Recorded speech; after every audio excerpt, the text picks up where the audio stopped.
자, 우리 정말 존경하고 사랑하는 동지 여러분 반갑습니다. 이 자리에 왜 모이셨는지 절절하게 느끼고 있습니다. 인사드립니다. 정명기입니다.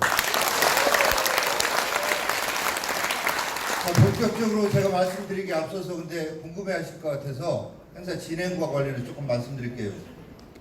많은 분들이 그러실 것 같아요. 아니 황교안이 나경원이 다 온다고 해서 왔더니 언제 나오는 거요? 이렇게 생각하고 계시죠? 네, 제가 좀 말씀드릴 게 황교안 대표께서는 지금 기차 타고 지금 막 내려오고 계십니다. 그래서 대전역 도착하는 대로 여기 오실 거고 나경원 대표께서는 내려오기로 다 되고 아침까지도 저 그렇게 얘기가 됐는데 지금 아시다시피 우리 동해상이 주변 열강에 합축장이 되어 있습니다.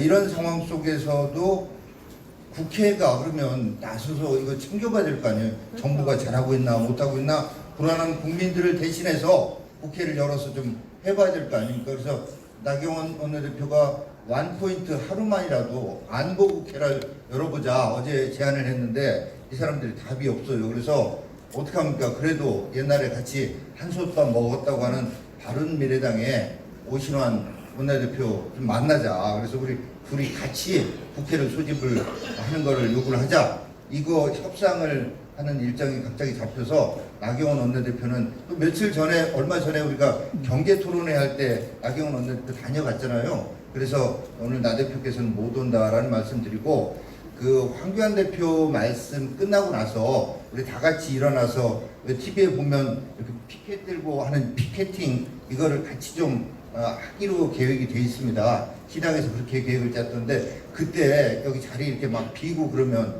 좀 우리 대전의 애국 당원으로서 약간 좀 명예, 자존심 그런 것도 있잖아요. 그러니까 조금 힘드시겠지만 끝까지 황 대표 그 말씀 끝나고 피켓팅 딱 끝내고 이렇게 해산하는 걸로 함께 좀 협조 좀 해주실 수 있겠습니까? 네, 감사합니다. 자, 제가 드릴 말씀이 자유한국당의 정책 비전 이렇게 돼 있는데 사실은 제가 정책위장에 우리 의원 국회의원들 사이에 선출될 때 제가 정책으로 싸우겠다, 비전을 가지고 싸우겠다 뭐 이런 얘기를 했고 앞서 우리 육동일 시당위원장님께서 걱정하는 의미로 한국당이 안 보이고 한국당이 뭐 하느냐, 한국당이 대안이 없고 비전이 없다 뭐 이런 우려와 걱정이 있다는 말씀하셨는데 사실은 아까 말씀하신 대로 김병준 비대위원장 때도 뭐 아이폴리틱스, 아이노믹스 이래가지고 그 얘기를 많이 해놨었어요.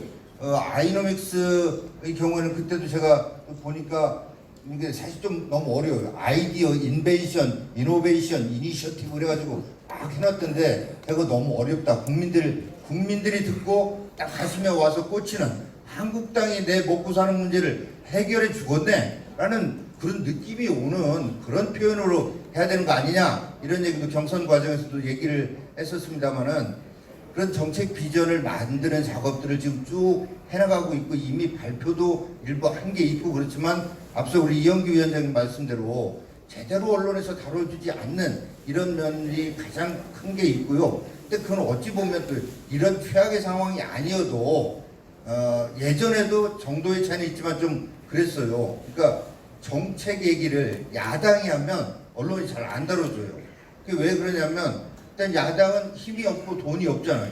힘이 없고 예산권을 안 가지고 있는 그런 야당이 이렇게 하겠습니다 라고 할 때 언론에서도 그 부분에 대해서 여당보다 훨씬 더 관심을 덜 갖는 게 그동안에도 그래 왔던 거다. 근데 이제 하물며 지금처럼 언론이 완전히 좌편향된 이런 상황에서는 말할 게 뭐 있겠습니까? 그래서 에피소드 하나를 말씀드리자면 얼마 전에도 황교안 대표께서 지금 언론에서 좀 보셨는지 모르겠지만 경제 부분과 관련해서 비전 2020 경제 대전환위원회라고 하는 거를 저도 거기 공동위원장으로 되어 있습니다만 띄워가지고 교수들 한 100여 명이 참여해서 경제와 관련된 비전을 다시 다듬고 만드는 작업을 하고 있거든요. 하고 있는데 여러분께서도 보시면 느끼시겠지만 황교안 대표가 평생을 참 성실하게 열심히 일하면서 살아온 분이라 진짜 지금도 제가 옆에서 봐도 정말 열심히 일하거든요. 근데 저를 좀 보자고 해서 대표실로 갔더니 그 정책 비전, 그 경제 쪽 맞는 거 잘 돌아가는지, 경제 이외에 나머지 국민들께 비전을 보여드릴 것들은 어떻게 준비가 돼가는지 물으시길래 제가 설명 다 드리고 이렇게 잘 되고 있습니다. 그렇게 다 얘기하고 나서요, 걱정하지 마시라. 그런데 대표님, 이거 8월 말쯤이나 다 정리해서 발표를 해도 언론에서 제대로 다뤄주지도 않지만 국민적 관심도도 그렇게 높지 않을 겁니다. 그래서 그런 부분도 근데 안 하면 안 되는 거고 반드시 해야 될 일이라 지금 해나가고 있으니까 하되 대표님께서는 조금 시간을 더 내시라. 일정 더 줄여가지고 생각을 좀 많이 하셔서 그래야 흐름이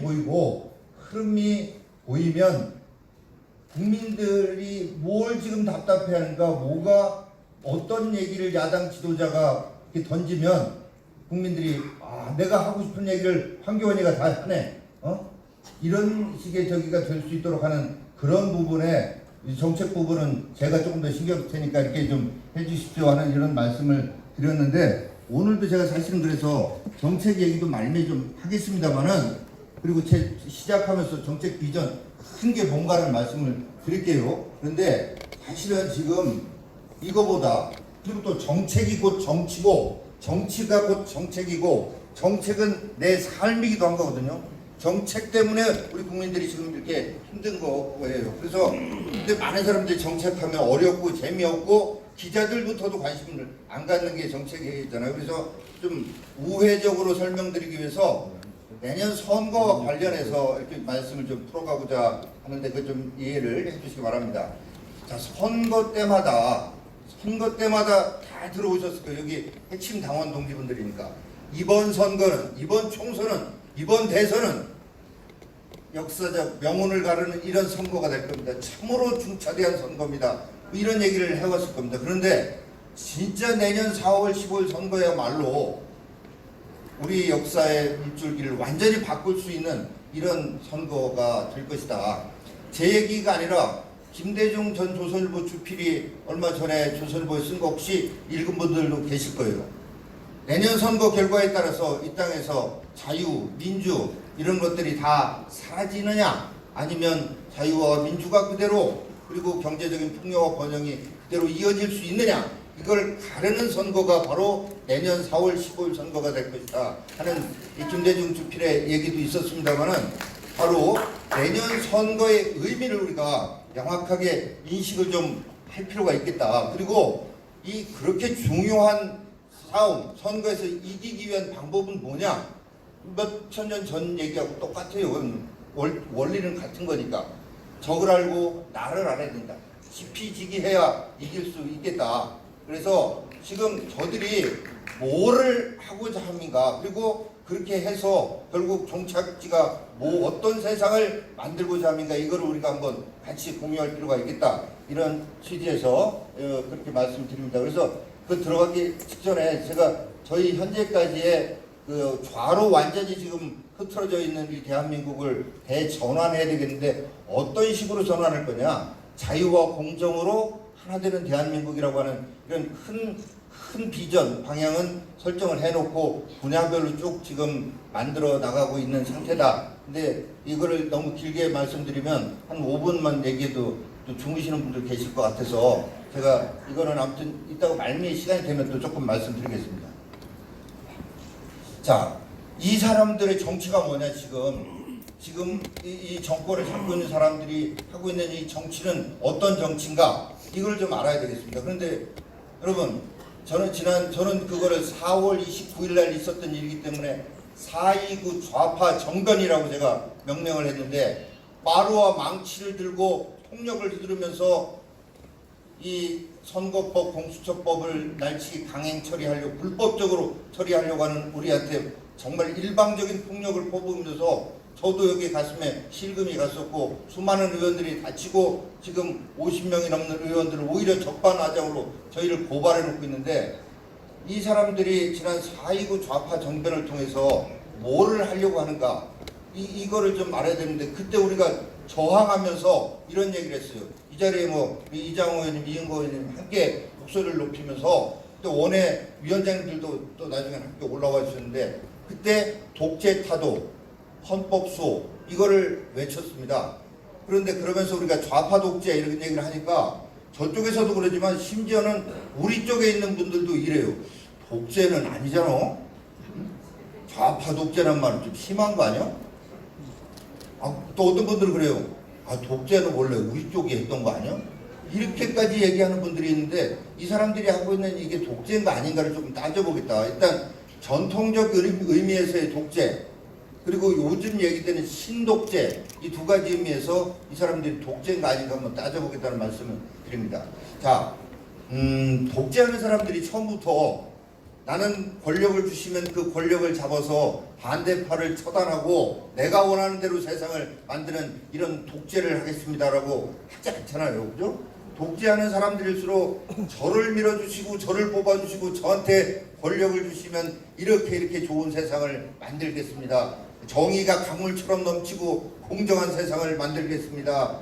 그리고 제가 광주 양동시장에서 대구 서문시장에서 서민들과 함께 어울리면서 막걸리를 마시고 국민의 소리를 듣겠습니다. 청와대를 국민께 넘겨드리고 광화문 시대에 전부 청사로 나와서 광화문 대통령이 되겠습니다. 이래가지고 뽑아주고 그러는 거 아닙니까? 제일 착한 얼굴, 이쁜 척, 고운 척 이래가지고 정권을 잡는 거예요. 근데 이 독재를 하는 사람들이 그리고 처음부터 나쁜 사람은 아닐 수 있어요. 이상주의자들일수록 이렇게 해요. 내가 생각하는 대로 세상을 바꾸면 세상이 진짜 유토피아 살기 좋은 세상이 될 수 있을 텐데 이 좋은 세상의 청사진이 자기 머릿속에 있는 거예요. 이대로만 하면 되는데 요런 것들 때문에 안 돼. 이 도면대로만 필요 없는 부분들을 다 잘라내고 적폐를 청산하고 반혁명분자라고 해서 처단하면 이러면 이상사회가 된다. 내가 지금 당장 여기서 이 기독교하고 상당히 비슷해요. 지금 당장 여기에 이상사회 유토피아를 만들 수 있다. 만들어 드리겠다. 그러니 저한테 힘을 주십시오. 이러는 거거든요. 이게 좌파 우파 할 것 없이 독재하는 사람 다 그래요. 우파 독재했던 사람들 저기 하면 영국의 청교도 혁명을 일으켰던 크로멜이나 불란서 혁명 과정에서의 로베스피에르나 심지어 히틀러도 그래요. 자기 유태인 없는 게르만 종만의 이상 세상을 당장에 여기서 만들 수 있다고 믿었던 거고 거기에 독일 국민들이 호응했던 거란 말이에요. 좌파도 마찬가지입니다. 레닌의 볼셰비키 혁명, 모택동의 문화혁명, 크메르루지의 킬링필드 이 전부 다가 자기들이 이상사회를 지금 당장 만들겠다고 이렇게 하는 건데 지금 이 사람들이 얘기하는 거 공정한 세상 아까 제가 얘기했지만 광화문 시대 뭐 이런 얘기들 다 거의 같은 맥락의 저기라고 공감이 좀 되시고 고개가 끄덕여지시는 면이 좀 있지 않으세요? 자 그러면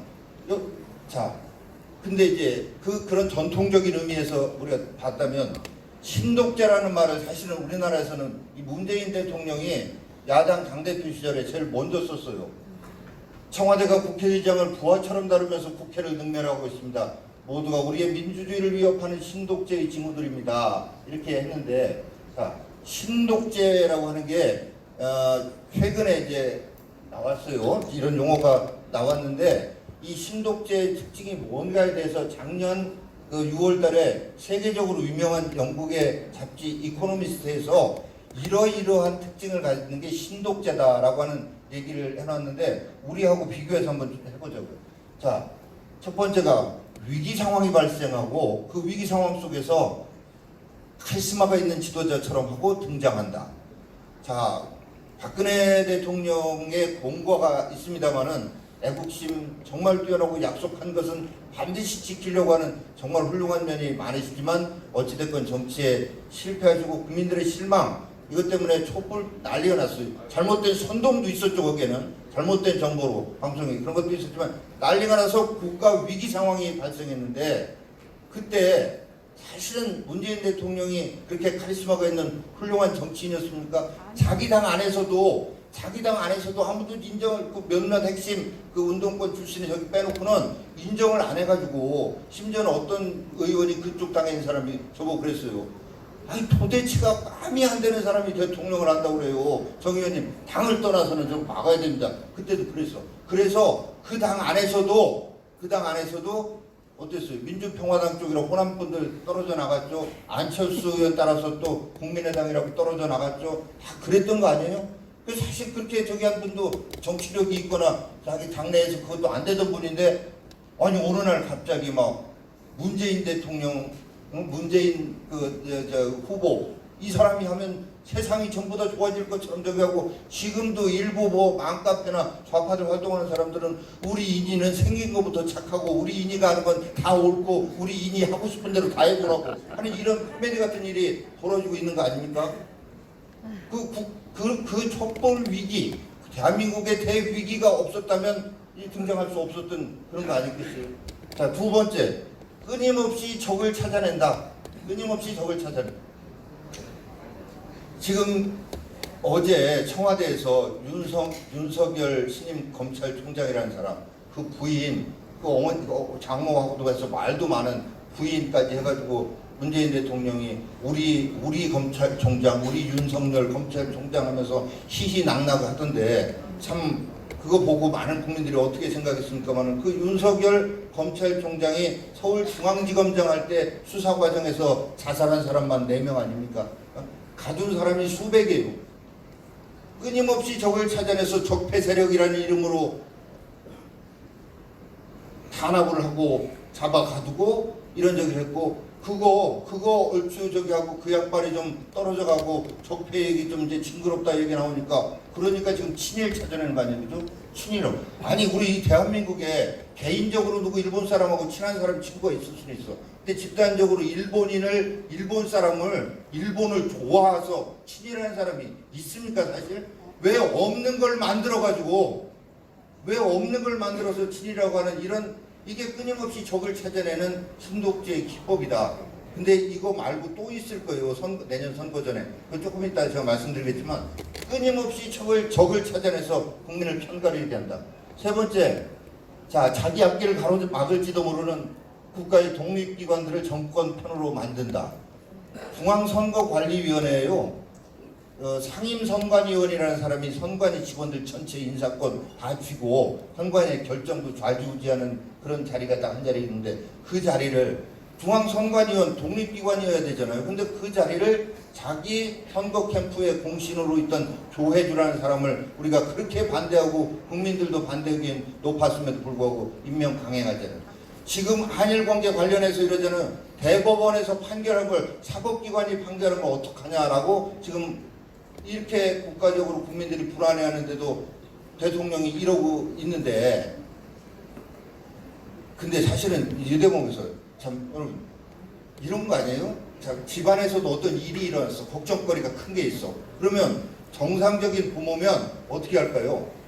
아이들한테 니들이 신경 쓰지 말고 공부 열심히 하고 하던 거 계속 하고 있어. 엄마 아빠가 어떻게든 해결할게. 이게 정상적인 모습 아니겠어요? 그런데 지금 문재인 대통령 본인이, 제가 또 대통령 빼면 아마 또 한국당 막말했다고 하고 그러면 아까 이따가 제가 좀 말씀드리겠지만, 자 아무튼 그만. 자 지금 그러잖아요. 기업이 대응하라고. 그리고 민정수석이라는 자는 축창을 들자는 얘기인지 축창가 얘기를 하잖아요.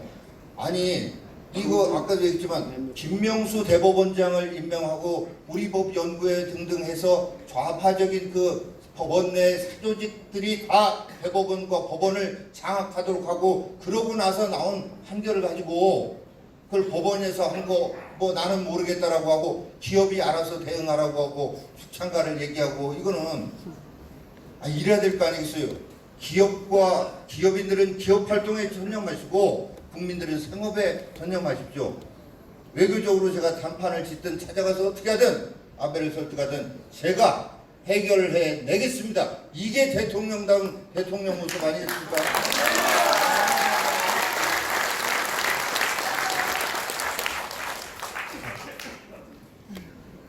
자, 그래서 지금 대법원, 헌법재판소, 중앙선관위, 또 뭐 말할 것도 없어, 언론, 이런 것들을 완전히 자기 편으로 만들어서 이렇게 이 사회를 강제적으로 지배하는 이런 모습들. 자, 네 번째, 마지막으로 마지막은 선거법 결국은 바꿔서 이 권력을 장악하는 거. 그래서 영구집권을 빼한다.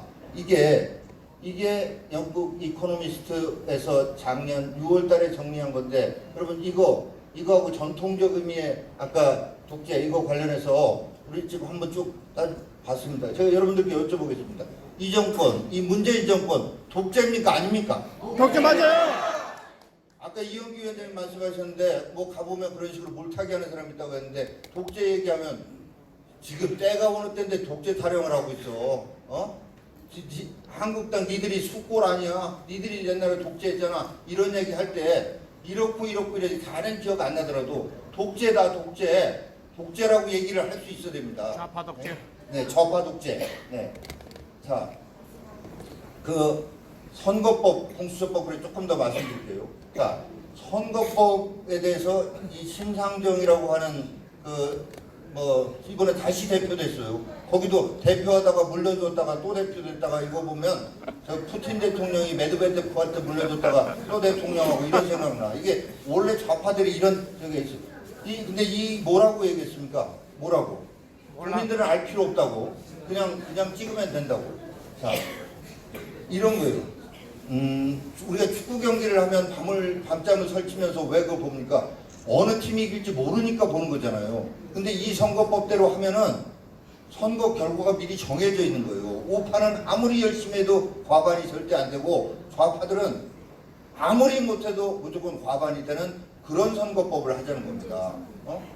근데 우리 지금 한국당이 하자는 거는 뭐냐면 300명 국회의원이 있는데 그걸 270명으로 줄이자. 그리고 비례대표를 없애거나 과감하게 줄이자. 비례대표를 통해서 과거에는 정당의 보수들이 돈 받고 비례대표 공천 주고 그랬는데 지금은 돈은 안 받더라도 자기한테 쭉 줄 세우는 일렬 정도를 줄 세우는 수단으로 이게 되는 거 아닙니까? 전문성이 필요하다? 전문성 있는 사람을 지역구에 공천 주면 되지. 전문성 있는 사람이라고 왜 거저 비례대표로 본인이 국회의원 몇십 명을 한 사람이 그런 힘을 갖게 갖다 정당 민주주의만 해치는 겁니다. 그러니까 국회의원 숫자 30명 줄이고 그리고 비례대표를 없애거나 대폭 줄이자라고 하는 우리 한국당의 안에 대해서 국민적 지지가 압도적으로 더 높아요. 그럼에도 불구하고 하겠다는 건데 자, 저는, 260석 하겠다는 이 얘기가 이대로 하면 충분히 가능해지는. 근데 이 법만이 아니고 조금 이따 말씀드릴 몇 가지의 수단을 저 사람들이 더 동원해서 이거 260석을 실제로 해서 영구집권을 하려고 이렇게 하고 있다. 그래서 선거 결과가 이미 정해져 있는 선거법이다. 자, 또 공수처법 뭔가 요 대목에 제가 이제 한 말씀드려야 될 게 여러분 저는 이 사람들이 베네수엘라를 상당히 연구했다고 보여집니다. 지금 많은 분들이 이래요. 아까도 말씀 중에 나왔어. 경제가 이렇게 엉망인데 저것들이 되겠어? 내년 선거에서 심판 받을 거요. 경제 안 하고는. 그리고 클린턴 대통령이 얘기했던 거 얘기하면서 HD 이코노미 스튜피드 이 말을 적여서 문제는 경제의 바보다 이 말을 인용하면서 얘기를 하는데 저는 아니라고 봐요. 그거는 정상적인 자유민주주의 규칙에 따라서 선거를 했을 때 경제가 어려운 정권이 바뀌어요. 근데 지금 그거 안 하겠다는 거예요. 대부분이 다 바뀌었는데 아무리 못해도 안 바뀌는 그거를 이 사람들이 본 거예요. 그게 베네수엘라더라. 베네수엘라는 진짜로 그렇잖아요. 그 석유 잘 나고 많이 나고 부자였던 그 나라가 지금 대학 나오고 변호사 하던 여자가 몸을 팔고 길거리 쓰레기통을 뒤지면서 먹을 거를 찾아다니는데도 정권 안 바뀌잖아요. 차베스 죽었는데 그 후계자인 마두로가 계속해요. 네? 그래도 북한보단 나아. 그래도 아들한테는 아니야. 근데 어쨌든 정권이 안 바뀌어. 어떻게 하면 안 바뀌었나? 이 사람들이 공부를 많이 한 것 같다. 베네수엘라도 바로 차베스가 결국은 선거제도를 바꿔서 앞에 얘기한 선거법을 바꿔서 선거를 그러니까 야당이 이러면 선거 이거 하는 거 의미가 없다라고 보이콧을 했다는 거예요. 그럼 잘 됐다 그러면 니네 빠져. 이래가지고 해서 90% 이상의 의석을 차지하고 개헌을 한 거죠. 개헌을. 그 다음에 또 두 번째가 뭐냐면 사법 권력을 완전히 장악한 거예요. 사법 권력을 판사 150여 명을 구속시키고 말했던 거예요. 그리고 세 번째 방법이 뭐냐? 결국은 마약 복지, 석유 파는 돈으로 시세를 국민들한테 막 푸는 거예요. 그러니 마약을 한번 맞으면 끊는 게 정말 어려운 거 아닙니까? 지금 말했듯이 선거제도를 바꿔서 의회 권력을 장악하고 그러니까 사법 권력을 장악해서 공포 분위기를 조성하고 그리고 한편으로는 돈을 풀어대니까 망해도 그 마약 못 끊고 국민들이 계속 찍어주더라. 이거를 철저히 스터디하고 우리나라에서는 도입하고 있다고 봅니다. 아까 선거제도는 말씀드렸고 이 공수처 보자고요. 공수처라고 하는 걸 보면서 자 그래요. 이게 시한강급 이상의 경찰 간부, 검사 전원 그리고 판사 전체를 손바닥 들여다보다가 이게 청와대에서 봐서 필요하다 하면은 수사를 해가지고 잡아 끌어다 수사하고 필요하면 가둘 수 있는 이런 적인데 이거를 이런 막강한 권한을 공수처를 어떻게 구성한다 했냐면은 공수처장은 대통령이 그 후보를 지명해요. 자 그런데 이거는 민변 출신의 좌파 활동가가 공수처장을 할 수 있게 돼 있어요. 꼭 검사나 여기서 임명을 하는 게 아니라 판사나. 자 그다음에 공수처 수사관 역시 마찬가지. 좌파 활동가들이 여기를 할 수 있게 이렇게 돼 있어요. 그다음에 이게 아까도 잠깐 어떤 자리에서 그런 얘기가 나왔지만 공소시효라는 게 있잖아요. 살인죄를 저질러도 공소시효 15년이 있는데 이게 살인자가 이뻐서 하는 게 아니라 살인자인 줄 모르고 그 사람과 법률 관계를 맺은 사람들을 보호하기 위해서 그런 제도를 두는 거 아니겠어요? 근데 이 공수처법에 의한 공수처는 퇴직자를 포함해서 20년, 30년 전에 퇴직자도 수사를 할 수 있으니 공수처 이와 관련돼서는 이게 공소시효도 정말 없는 이런 무소불위의 수사기관이 되는 거고 직계 존비속도 수사하게 돼 있으니 이게 연좌제하고도 어떻게 보면 연결될 수 있다고 보는 거고 이건 수사 단서에도 제한이 없어요. 고소고발 없어도 청와대에서 찍으면 그냥 수사하는 거예요. 이런 공수처를 기어코 만들겠다라고 하는 거고 이런 등등 해가지고 이 지난 물러난 문무일 검찰총장이 이 옷을 흔드는 손 청와대 이걸 얘기한 바가 있습니다. 자 그리고 요즘 검경 수사권 조정 얘기를 하는데 저도 경찰대 1기로 들어갔다가 4학년 되는 애 제가 퇴학을 당하고 부끄러운 적으로 퇴학당한 건 아닙니다. 퇴학당한 지 24년 만에 명예회복을 하고 명예 졸업장을 받은 바 있고 경찰대 퇴학당하고 군대 가서 저는 3년 동안 면회 외출 해박 한 번 없이 동부전선 최전방 철책에서 늘 수류탄 2발, 크레모 격발기 2발, 그 7탄 75발 갖고 군생활을 하고 제대해가지고 다시 학력고사 보고 다시 체력장에서 연세대학교 정형과 1학년으로 제가 다시 들어간 그것도 좀 칼자가 센 사람입니다만은 저도 그래서 검경 수사권 조정은 필요하다고 생각을 해요. 그런데 이 하는 과정에서 보면 국가수사본부를 설치한다고 하는데 자 국가수사본부장도 임명을 대통령이 하는데 여기도 경찰관 중에서 임명 안 하고 좌파 활동가 중에 임명할 수 있게 해놨어요. 이 국가수사본부장은 각 지방경찰청의 광역수사대, 광수대와 각 경찰서 수사과를 다 이 사람이 지휘하게 돼 있어요. 경찰청장은 허수아비예요.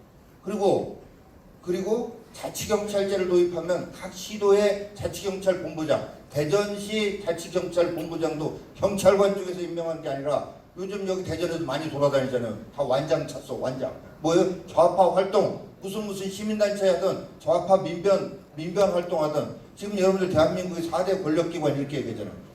첫 번째 민주노총, 두 번째 참여연대, 그 다음에 전교조, 그 다음에 민변 여기가 좌파 세상의 4대 권력기관인데 이 사람들 중에 그 민변 출신 법은 알아야 될 테니까 갔다가 여기 그 지방자치경찰 본부장을 시킨다는 거예요. 그러면 아까 얘기한 공수처를 가지고 검찰, 경찰 간부, 법원 전체를 다 완전히 틀어지고 좌지우지하고 마음에 안 드는 판사 뭐 이런 것들 마음대로 할 수 있게 하고 경찰 일선 경찰까지도 전부 좌파 본부장, 좌파 이 청와대에서 임명한 사람들이 다 하는 이런 세상을 만들겠다고 하는 게 베네수엘라하고 비교해서 보시면 그런 게 있을 거예요.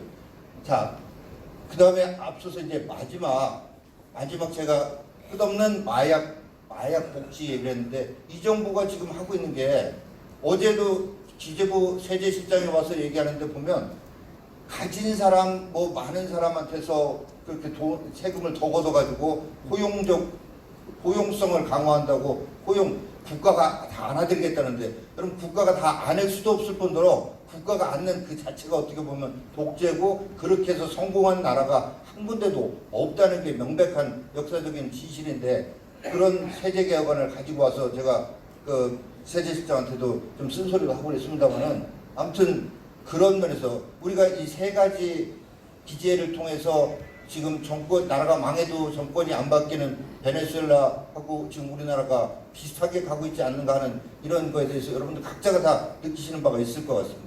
자, 그래서 그렇게 하면서 이제 이 내년 선거를 이 사람들이 하는데 전 또 남아있다고 생각돼요. 또 적을 만드는 것 중에 우리가 작년 지방선거에 우리 박성효 선배님 아까 아픈 그 말씀하셨는데 선거 하루 전날 무슨 일이 있었는지 6월 13일에 선거했는데 6월 12일 날 무슨 일이 있었는지 기억나시죠?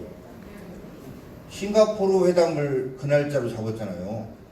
김정은이를 통해서 김정은하고는 긴밀하게 오가니까 요새는 무시당하지만 그 날짜도 영향을 미쳤다고 생각해요. 어떻게 지방선거 하루 전날 그렇게 합니까? 그리고 우리 지금 조금 이따 도착할 우리 황교안 당대표 선출되는 전당대회 날 무슨 일이 있었습니까?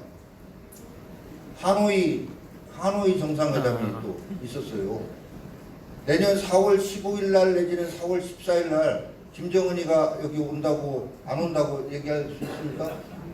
올 때 어떻게 했어요? 제가 2004년에 처음 국회의원 나왔다가 그때 탄핵 역풍에 떨어졌거든요. 그때 TV에서 한 달 내내 종일 모든 채널에 틀기만 하면 노무현 탄핵했다고 대굴대굴 뒹구는 그거를 하루 종일 보여주는 거예요.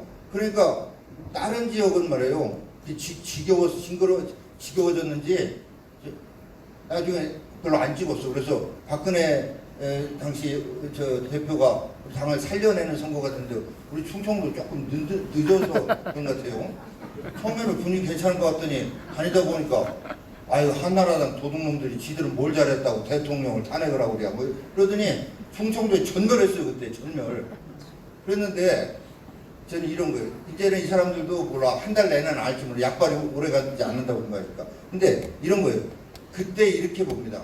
지금 친일 반일 가지고 그러는데 전쟁 세력을 택할 것이냐 평화 세력을 택할 것이냐 이렇게 할 거예요. 그리고 평화도 단지 평화파리만 하는 게 아니라 경제를 묶어서 경제하고 같이 완 플러스 완으로 세일즈를 할 거예요. 김정은이가 와서 이제 한반도 평화 시대가 열리면 일자리가 578만 9,200개라고 아주 구체적으로 이렇게 일자리가 생겨날 거고 경제 파급 효과가 어떻게 될 것이고 대륙을 넘어 유라시아로 이런 찬란한 위대한 평화 시대가 열리는데 한국당 저 수국 꼴통들만 전쟁광이라 그러고 있는데 저기 택할 거냐고 이렇게 할 거예요. 지금 친일 반일에도 국민들이 넘어가가지고 아니 말도 안 되는 친일 반일 이거에 넘어가서 우리 당 지지도가 더 떨어졌다고 어쩌고 하는데 거기다가 플러스해서 평화에다가 플러스 원 플러스 더해서 경제까지 이제 좋아진다고 하면 다 저쪽 찍을 거 아니겠어요? 예? 제가 너무 비관적으로 얘기하는지 모르겠는데 우리 정말로 진짜 이대로 가면은 청명의 중냐 한식의 중냐만 남았습니다. 예? 그래서 경제가 어려우니까 다음 선거에서는 그래도 국민들이 잘 알아서 할 거예요.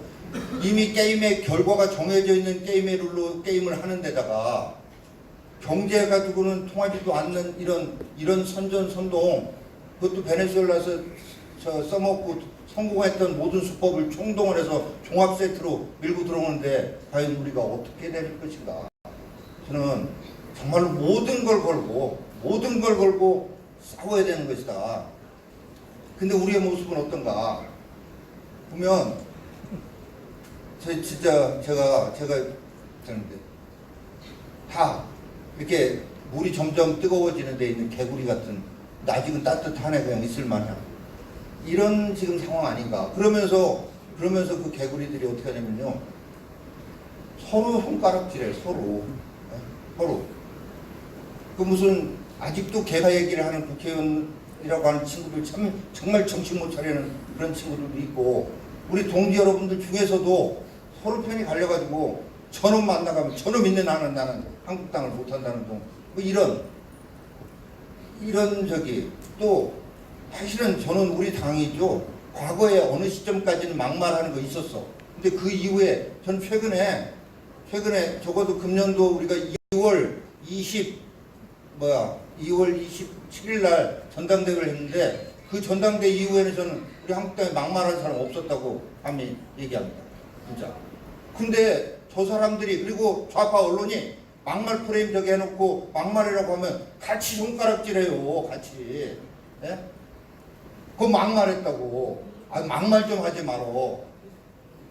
막말이 아니라 지금은 정말 애국심이 철철 넘치는 용기 있는 정치인들이 목소리를 높여서, 정치인뿐만이 아니라 우리 당원 동지 여러분들 국민 모두가 목숨을 걸고 용기 있게 말을 해야 되는 시점이지, 서로 막 그러니까 이제는 몸살이라고, 아이고 나도 뭐 내가 뭐 나만 뭐하러 이러면서 다 입을 닫고 있어요. 그래서 되겠는가?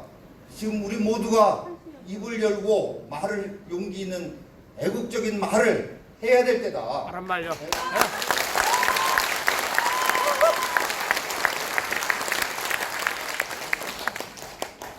그리고 광화문 집회 쭉 우리 했었잖아요. 지난번에 대전 갤러리아에서도 했는데, 그때도 좀 가야 됩니다. 가서 나 하나라도 보태겠다, 이런 마음이 모아져야 나라를 살리는 거 아니겠습니까? 그래서 발품을 좀 팔아야 돼요. 그런데 가지도 않으면서 일부러 카메라 앵글을 이상하게 잡아가지고 무지무지 왔는데도 불구하고 조금 온 것처럼 비추는 텔레비만 앉아서 보면서, 아이고 보니까 텔레비 보니까 별로 오지도 않았대, 뭐 이런 얘기 하고 있을 때가 아니다 지금. 맞습니다.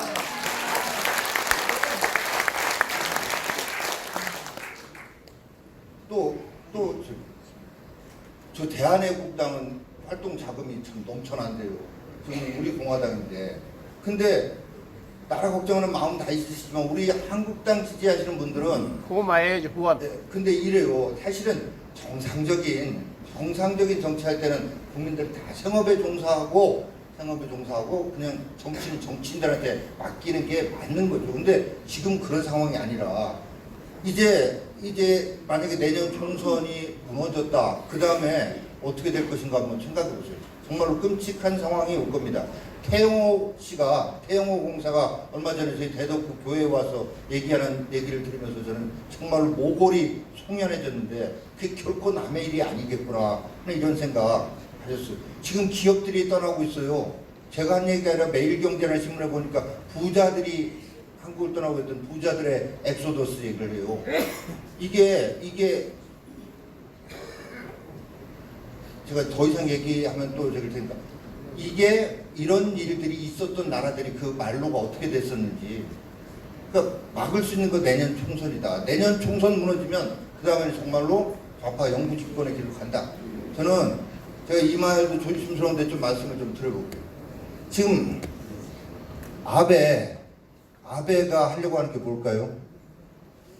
개헌이에요, 개헌. 예? 전쟁할 수 있는 국가로의 개헌. 문재인 대통령이 원하는 게 뭘까요?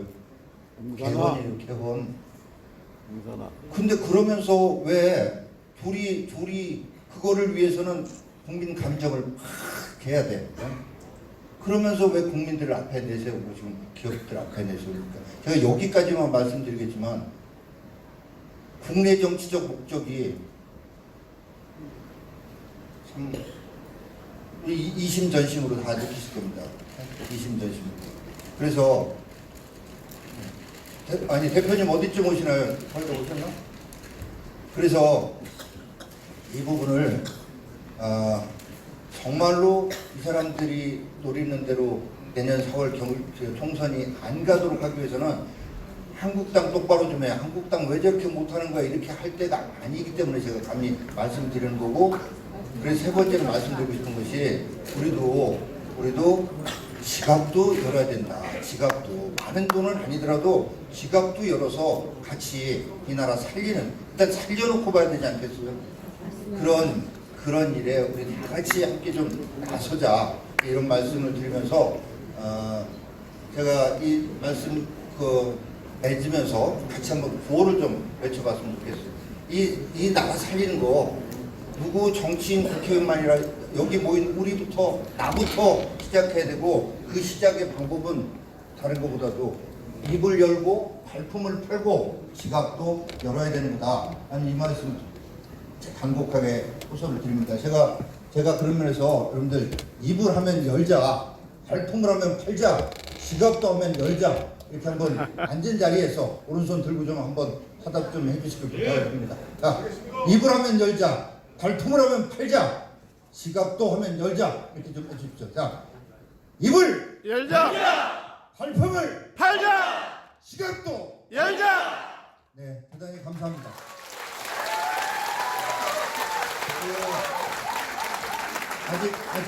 아직 그 대표님 지금 모시고 계신 모양인데 그 길이 좀 막히는 겁니다. 그래서 자 혹시 질문하실 분, 네, 세면장 저 다녀오실 분은 잠깐 다녀 질문하실 분 있으시면 질문을 제가 잠깐 받는 걸로 하겠습니다. 패스트 트랙인가? 네. 공수적 법이고 선거법은 근데 쟤들이 보고 싶은데 무덤이 왜 있어요? 아니 저기입니다. 지금 패스트 트랙 투 베네수엘라다. 그러니까 패스트 트랙은 빨리 가는 트랙이라는 얘기인데 그대로만 가면 정해진 대로 가는 거죠. 근데 어디로 가냐? 투 베네수엘라라고 저는 봅니다. 그대로 가면 베네수엘라로 가는 건데 그 패스트 트랙에 우리를 정말 우리 이 자유민주주의를 무너뜨릴 선거법과 공수처법이 얹어져 있는 겁니다. 그래서 이대로 가면 그대로 돼요. 시간이 지나면 이렇게 가게 돼 있는 이런 상황입니다. 그래서 저희가 온몸을 다해서 막고자 합니다. 막고자 하지만 국회 안에서 의원 숫자가 머리 숫자가 적기 때문에 우리가 막는 데는 한계가 있다. 저희 말씀 좀 잠깐 드릴게요. 대표께서 곧 도착하실 거니까 앞서 말씀드린 대로 저 세면장 갔다가 바로 좀 다시 함께 해주셨으면 좋겠고, 그래서 지금 다시 국회가 이렇게 돌아가니까 그 문제는 막은 거구나, 끝났구나 이렇게 생각하시면 절대 안 되고, 그건 그대로 얹혀져 있는 상태라 시간이 가면 그대로 가게 돼 있어요. 그래서 우리 이 자리에 있는 이장우 의원께서도 사개특위 들어가서 그걸 막는 그런 역할을 지금 하도록 당해서 뭐 주문을 하고 있고, 그런데 이런 국회의원이 국회에서 막는 거하고 별개로 여기 계신 분들 우리 국민 모두가 다 인식을 하고 이걸 막아야 되는데 우리 국민들 많은 분들이 아직 그걸 잘 모르시거든요. 그래서 제가 입을 열자고 하는 겁니다. 그냥 우리끼리만 있을 때 우리끼리만 이렇게 걱정하고 얘기하고 그쪽 사람들 보통 드세요 또 막 드세면 아이고 뭐가 무서워서 피하, 더러워서 피하지 이러면서 그냥 입을 닫으면 안 된다. 주변에 있는 사람들한테 당장의 자제분들한테부터도 그 끝이 어딘가 낭떠러지 밑으로 떨어진다는 거를 얘기를 하셔야 된다. 입을 그래서 열어야 된다. 이 말씀을 드립니다. 네, 이혜숙님. 네, 항토민님 감사합니다.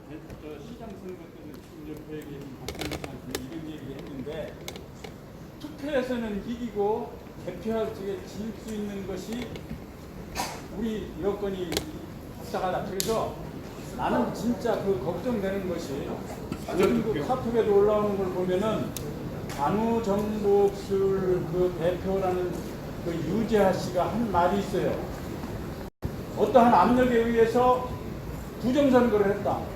그러면 사실 대표 지금도 그것이 통한한지는 몰라도 사전 투표하는 거 이거 나는 아주 불안한 거예요. 네. 그것이 과연 그 사전 투표로 진행이 되는가? 네. 사전 투표가 그 부정이 있다 없다를 이 자리에서 단정적으로 말씀드릴 수는 없지만 사전 투표를 과연 이틀씩 해야 되는지에 대해서는 문제의식을 가지고 있습니다. 근데 저희가 아까도 말씀드렸지만 지금 현재 의석수가 적기 때문에 그 이틀을 하던 걸 없애자 내지는 하루로 줄이자라고 하는 저희 주장이 받아들여질 수가 없습니다. 선거법은 원래는 양쪽이 다 합의해야만, 양쪽이 다, 근데 지난번에 그러니까 합의를 잘못해줬던 거죠.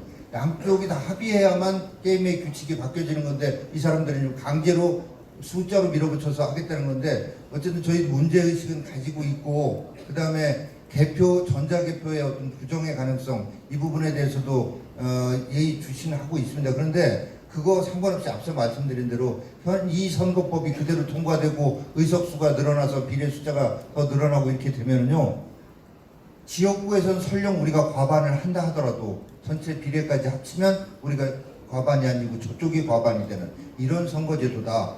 그래서 그 부분도 들여다보겠지만 이 선거법, 연동형 비례대표제, 그 다음에 이 비례대표 의석 전체 국회의석 수를 늘리는 이거를 막아내는데 우리가 일단 힘을 다 결집하자, 이런 말씀 먼저 좀 드립니다. 네, 아까 말씀. 네, 저 먼저. 여러 가지 밴드나 이런 걸 보면 자유한국당에서 서로를 비방하고 가와 만성이라고 해서 많이 보여줘야 총선에서 승리를 해가지고 저런 배수 같은 걸로 우리가 이길 수가 있습니다. 그러니까 자유한국당에서 애국당 같은 거 이런 거 마이크 좀 받아줘요. 뭔가 파악하는 그래서 이번에 총선에 승리하는 그런 최대 그 중점을 두시고 또 한 가지는 마이크 좀 안 되나? 마이크 좀 받아주세요. 전자개표가 부정이 많다 이런 여론이 많아요. 근데 그거 어떻게 생각합니까? 그 전자개표 그 관련해서는 아까 말씀 답변 드렸으니까 그 앞에 말씀하신 서로를 헐뜯고 이런 부분, 이거는 정말로 뭐 100번 지나가신 말씀입니다. 그래서 우파가 하나 돼야 됩니다. 그래서 예민한 말씀 좀 드리자면 저는 요즘 기도를 이런 기도도 합니다. 이런 얘기가 시중에 또 기자들 사이 다 얘기해요. 12월 달에 저쪽에서 박근혜 대통령을 풀어줄 거다. 예? 그럼 박근혜 대통령이 나와서 친박당을 만들거나 지금 우리 공화당을 지원하면 어떻게 될 건가, 뭐 이런 걱정들 하시거든요.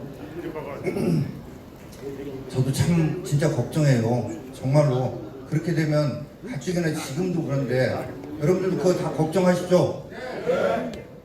그래서 그 부분은 참 우리가 당장에 감옥에 계신 분 연애도 안 되고 그래서 뭐 어떻게 하겠습니까? 같이 좀 기도 좀 했으면. 저는 박근혜 대통령이 나오셔서 자, 우리 지나간 과거 잊읍시다. 나라를 살려냅시다. 그분 특유의 그 애국심, 예? 그런 얘기, 나라를 살려냅시다. 우리 모두 하나 됩시다. 애국 우파 대동 단결을 호소합니다. 저는 제가 앞에 나서지 않겠습니다. 우리 애국 우파 국민들의 애국심에 호소합니다. 우리 모두 하나 됩시다.